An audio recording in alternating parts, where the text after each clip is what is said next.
आइए हम लोग मंगलम पाठ का जो है तीसरा श्लोक को देखते हैं। जो यह मुंडकोपनिषद से लिया गया है। इसमें सत्य के महत्व को बताया गया है। इस श्लोक के द्वारा सत्य की महत्ता पर प्रकाश डाला गया है। ऋषि मुनियों का जो कथन है उसमें उनका मानना है कि सत्यमेव जयते नानिरतम सत्येन पंथा विततो देवयानः येन क्रमन्ते ऋषयो याप्त कामा यत्र तत्र सत्यस्य परम निधानम। देखिए, इसका हम लोग एक एक शब्द का अर्थ पहले देखते हैं। सत्यमेव मतलब सत्य की ही, जयते विजय होती है, नानिरतम न जोड़ अनिरतम, न मन नहीं, अनिरतम मन झूठ असत्य, सत्यन मन सत्य से ही, सत्य के द्वारा, पंथा पर रास्ता, विततो विस्तीर्ण, देवयान देवयान अर्थात वह परम निधान जो देवता का, ईश्वर का जहाँ वास है। यना क्रमंत ऋषियों, यन मन हुआ जिसके द्वारा, आक्रमंती मने आरोहण करते हुए, आरोहण करता है, ऋषियों मने ऋषिगण, याप्त कामा ही जोड़ आप्त कामा, आप्त कामा मतलब स्वार्थहीन व्यक्ति, स्वार्थहीन जो ऋषि हैं उसी के जिसमें कोई स्वार्थ नहीं है। यत्र मने जहाँ, तत् मने वह, सत्यस्य परम निधानम सत्य का परम मने श्रेष्ठ, निधान मने धाम अर्थात जो जिसको हम लोग भंडार कहते हैं, सत्य के भंडार, यानी जहाँ पर ईश्वर का निवास है। तो एक एक शब्द का अर्थ हम लोग देख लिया। पूरे वाक्य को यानी पूरे श्लोक का हम लोग अर्थ देखते हैं।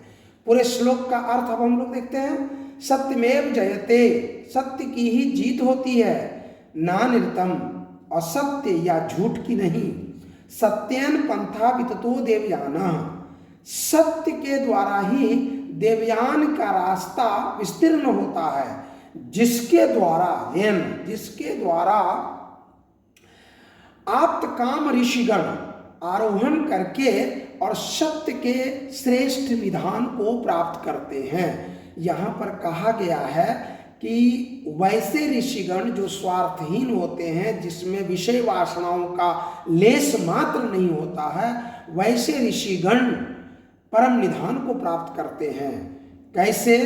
तो सत्य के रास्ते से ही। इसलिए सत्य की यहाँ पर प्राथमिकता दी गई है। यहाँ पर माना गया है कि सत्य ही एक ऐसी चीज है जिससे कि हम ईश्वर को प्राप्त कर सकते हैं, असत्य से नहीं। केवल ईश्वर ही सत्य है, बाकी सब असत्य है इस संसार में। इसलिए उसी का सहारा लेकर के, सत्य का सहारा लेकर के हम ईश्वर के मार्ग को प्राप्त कर सकते हैं, उस परम निधान को प्राप्त कर सकते हैं। आइए हम लोग मंगलम पाठ के चौथे श्लोक को देखते हैं।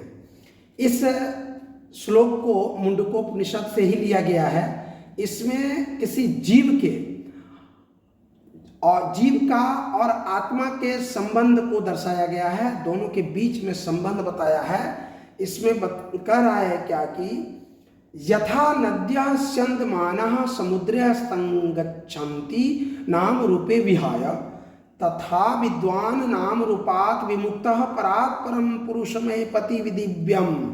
देखिए, एक एक शब्द का अर्थ हम लोग देखते हैं। यथा मने जैसे, नद्या मने नदियाँ, स्यन्दमाना मने बहती हुई, प्रवाहित होती हुई, समुद्रे अस्तंग समुद्र को, गच्छन्ति जाती है, नाम रूपे विहाय नाम रूप, नाम और आकार रूप, विहाय छोड़कर, तथा वैसा वैसे ही, विद्वान जो ज्ञानी पुरुष हैं, नाम रूपात विमुक्ता नाम और रूप को छोड़कर, विमुक्त होकर, उसे छोड़कर, परात्परम, परात्परम पुरुष उसको कहते हैं जिसे इस संसार से मतलब मुक्ति मिल गई है, जो कि ईश्वर में जाकर के एक रूप हो गया है, उसको परात्पर पुरुष कहते हैं। ठीक है, तो परात्परम पुरुषमय पति पुरुषमुपैति दिव्यम, दिव्य को, वह दिव्य प्रकाश को, ईश्वर के प्रकाश को दिव्य कहा गया है।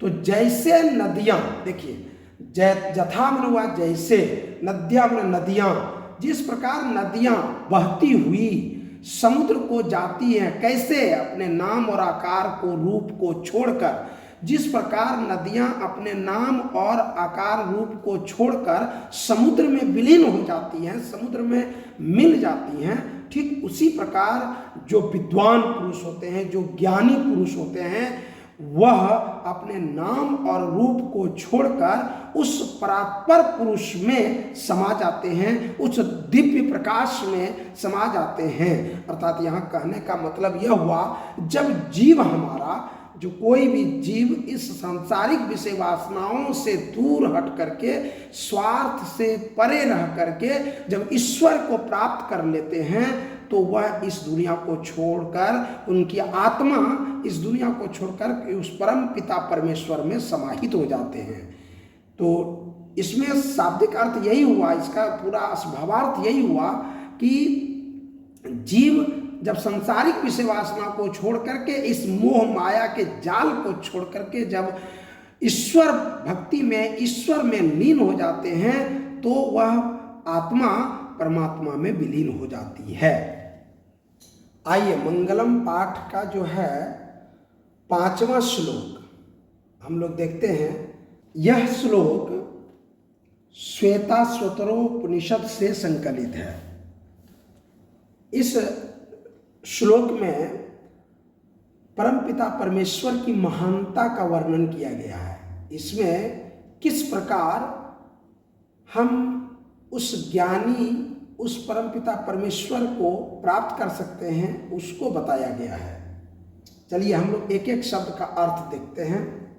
वेदाहमेतम मतलब वेद के समान, पुरुषम पुरुष, पौरुष, महानतम मतलब महान, श्रेष्ठ, आदित्य वर्णम मन, आदित्य मन सूर्य, वर्णम मन प्रकाश, सूर्य का प्रकाश, तमसा मन अंधकार, परस्तात मन दूर किया जा गया, मतलब परे हो गया, तमेव उसी को, उसी से ही, विदित्वा माने जानकर, ऐसा जानकर, विदित्वा ज्ञात करके, मृत्यु मेति मृत्यु को पार किया जाता है। ना अन्य, नान्य, न मन नहीं, अन्य मन दूसरा, कोई दूसरा नहीं, पांथा रास्ता, विद्यते जाने जाते हैं, अनाय अन्य के लिए। देखिए यहाँ पर प्रस्तुत जो श्लोक है, इसका पूरा अर्थ हम लोग देखते हैं, एक एक करके देख लिए। अब वेदाहमेतम पुरुषम महानतम, मैं उस महान पुरुष परमात्मा को जानता हूं। वेदाहमेतम पुरुषम महानतम, मैं उस वेद के समान महान पुरुष को, यानी उस परम पिता परमेश्वर को जानता हूं, जो कैसे है? आदित्य वर्णम, जो सूर्य के प्रकाश के समान प्रकाशमान, जो सूर्य के प्रकाश के समान प्रकाशमान है। तमसः परस्तात, और जो तमसा माने क्या?